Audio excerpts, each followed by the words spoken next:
right, Star Wars Dark Forces. No subtitle. No subtitle. Classic Star Wars MIDI intro.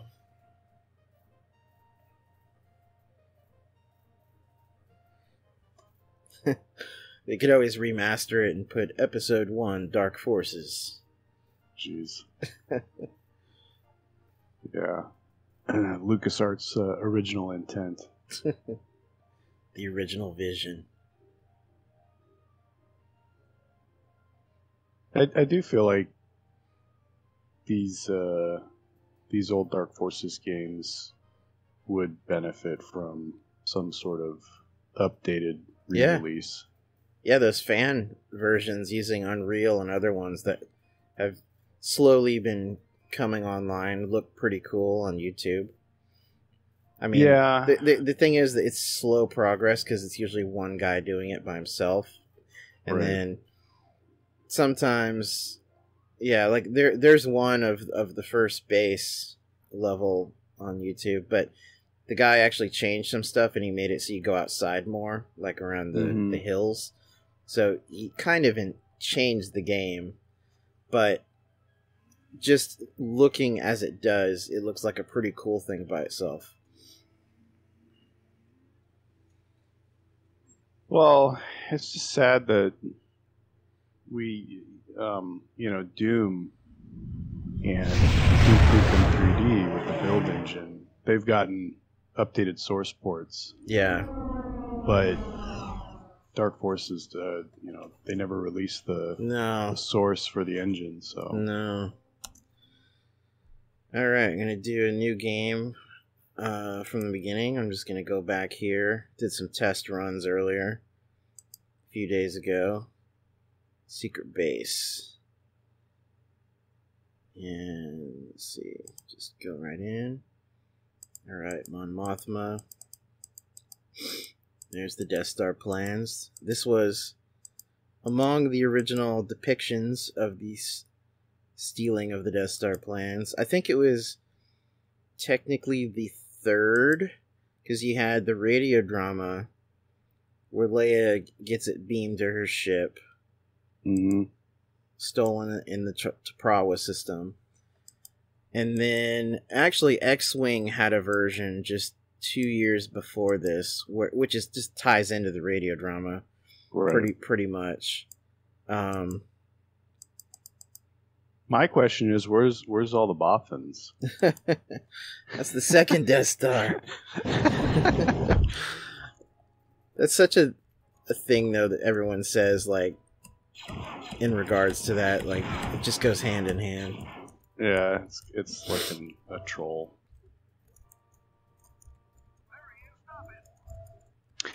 You know, there are projects, or there have been projects to update the engine for this game and for Jedi Knight, but it's always tough. It's tough when it's like one person doing it. Yeah, that's what I was saying.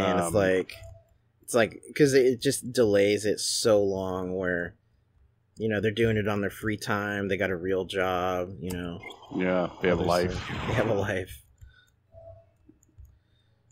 Alright, I'm going to go around the perimeter real quick.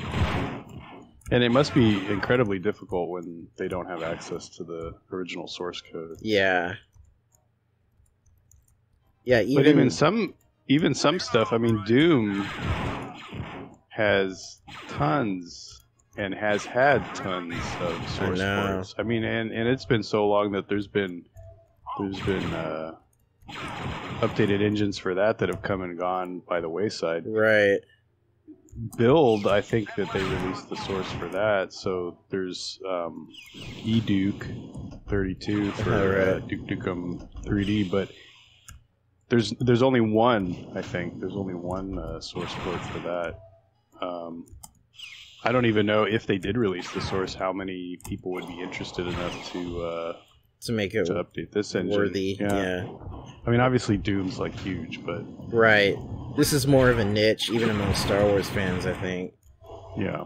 I mean, this was a huge game in the 90s, because next to TIE Fighter, this is one of the, and Rebel Assault and X-Wing, this was one of those early LucasArts games that was one of the best sellers of its year. I think I read recently, or I heard it on a video, Dark Forces was in the top 10 best-selling games of 1995, so it sold millions, I know that. Yeah.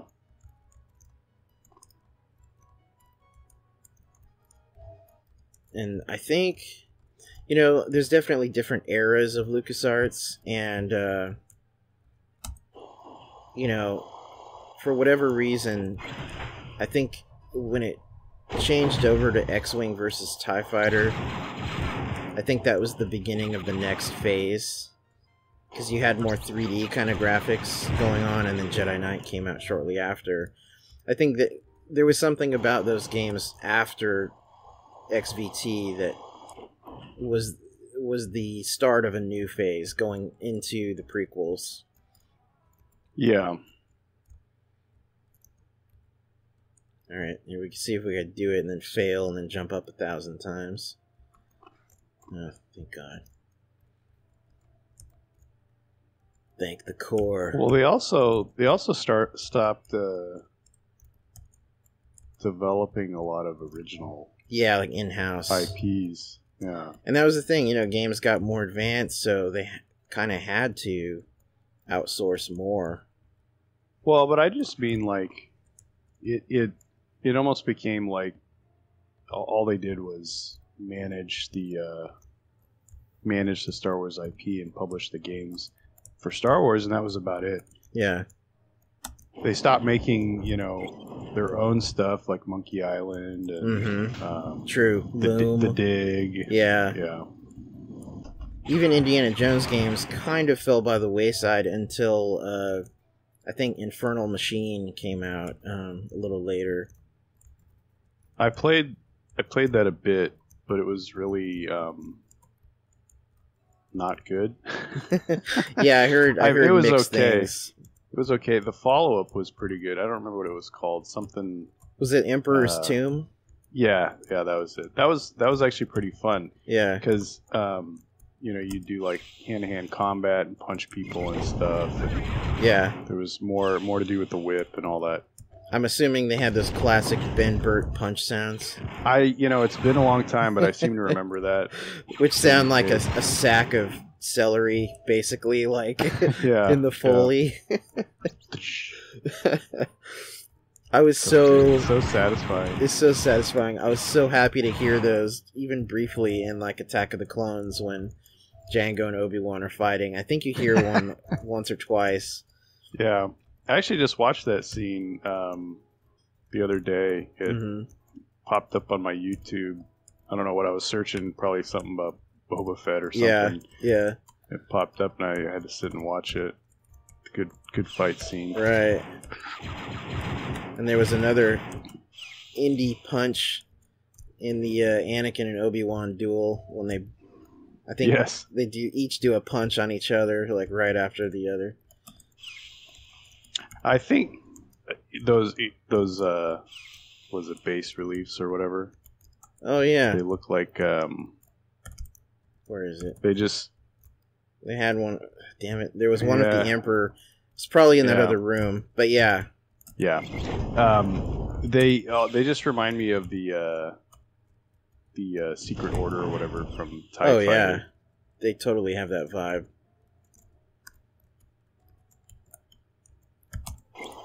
Actually, I wish there was more Secret Order in different games and such, because it is really cool. And there's been articles and reference guides that kind of tied it into the Prophets of the Dark Side, which was the Trioculus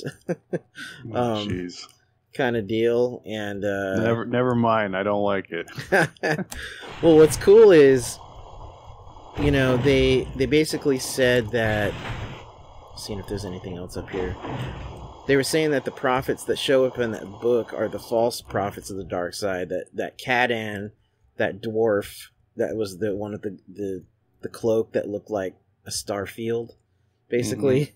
That he was like an actor just pretending to be a prophet, and that the real prophets were behind the scenes and we never really see them anywhere. I think that was one of the most satisfying ways to get me to try to do all the bonus objectives in a game, like all the secrets or bonus objectives or whatever. Definitely. Usually it's just like, oh, your percentage or whatever, like how many secrets you found. But that was like, I was never satisfying. It was a whole side. It was a whole side thing going on, and you got the like tattoo or whatever. Yeah. The different rituals for your ascension. Right. Into the order. It was really cool. Damn it! Screwed this up. I was supposed to leave this up.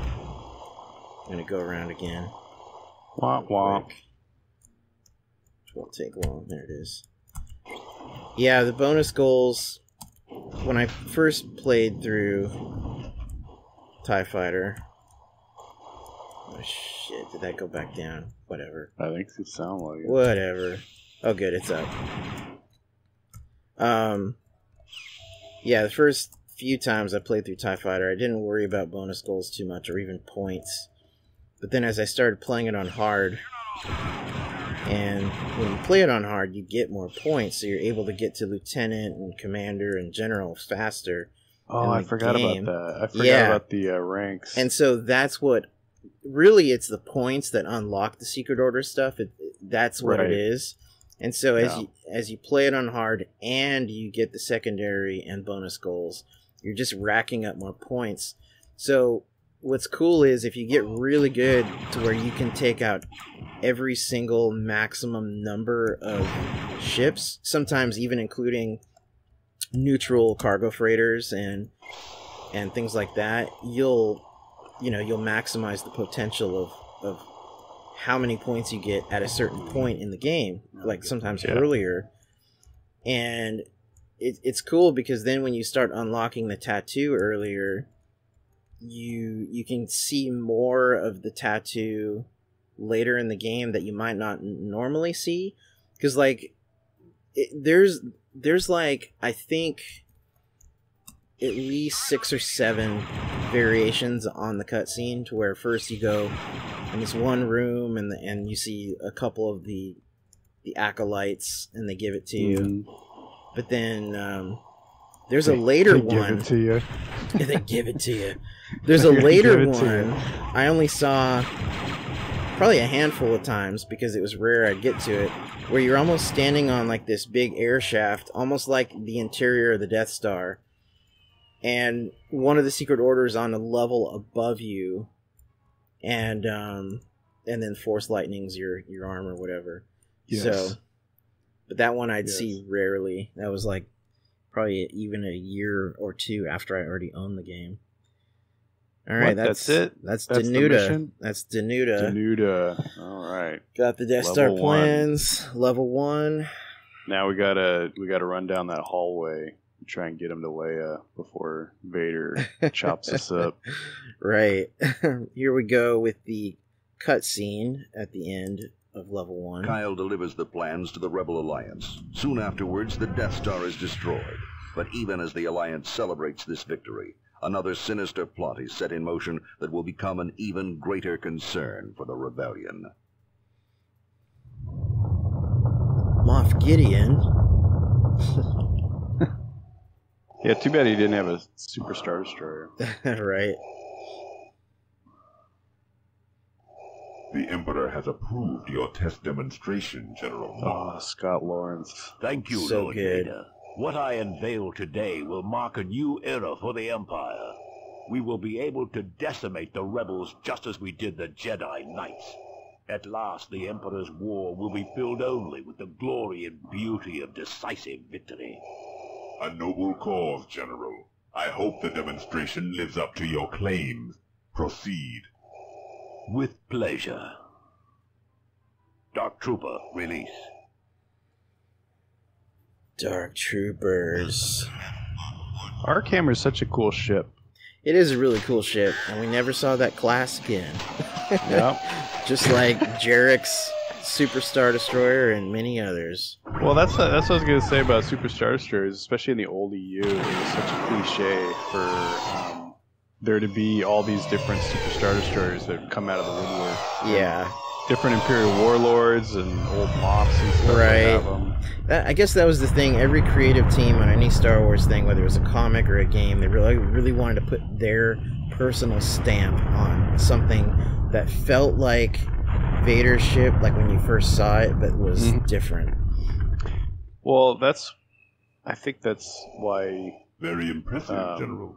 The Emperor the Thrawn will be trilogy most worked so well is pleased. because it Yeah. wasn't like some super weapon. It was just a lot of Certainly, old Lord ships. Vader. It was Right. like a fleet out of nowhere, and it could Right. be remote controlled and stuff. So. Yeah. But the was just Katana different. fleet with also the Sparty cloning cylinders and Thank you, coupled Commander, with for responding at Joris such Sabath short kind of notice. made it different. The Empire has been Yeah. keeping us on the run since We the say destruction of the different, but it Death was Star. actually like, you know, A the repeat first, of the one of trilogy. the first. Empire Well, no, attacked but it one was of one our of the secret first bases in the city of Thailand. EU stories. Yeah. You That know? really expanded things properly. But it's still so different because it was, you know, different than everybody else regurgitating super weapons and Right. the same ships and stuff. Stock footage of Akbar playing a different Mon Calamari.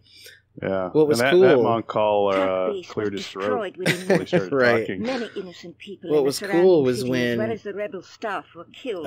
In Star Wars Intelligence Tales, thinks that this may be an Killian act of Plunkett and retaliation for the whoever destruction of the wrote Death the Star. story did that sequel to the Jabba tape, looks like it which could be a which normal itself Imperial was a sequel attack, to Shadows of the except for Empire, those sounds. and it had the Very swoop bike perceptive, riders Commander. from Shadows, I know Big you Giz, understand that all and we then there was discuss here is Spiker, who was like classified. kind of like a chiss because he This had like Imperial officer, Crix red eyes Nadine, and blue wishes skin. to But defect anyway, to the Alliance. they see a dark He has trooper on supplied us with Tatooine that was like left information on the over. development of a new Imperial Somehow weapon. it gets onto the planet, Those sounds and then you they're, heard, they're we believe, come running from that away weapon. from it in the A new remains type of the Mos stormtrooper, Espa pod the race Dark arena. Trooper. And it's a new really stormtrooper good that can take out a comic. rebel You base should look that it up. quickly. Mm. I should have kept working for the Empire. But they The go rebel back and command there's a is not taking flashback this to lightly. They the have attack on authorized me to Talay hire seen you in this to game, find and out you're if there seeing is a that threat, and calamari if there is, from another to shut it angle, down. as he That actually is, if you are still records on our the side. holographic message, which is I funny. love stuff like that. Yeah, This could be interesting. All right, I'm in. But I think I'll need some help on this one. I want Jan Ors as my Why are mission Kyle's officer. lips the same color as the rest Certainly. of his skin? right. Then There's I'll all let these little Jen lead you further on your visual mission things, like objectives. they're so limited Thank you, with their Commander. color palette. And may the Force be with you. Yeah. See, if they ever remastered it, they could get Jason Court to do the voice for Kyle You here. gotta come back. You gotta come back. What?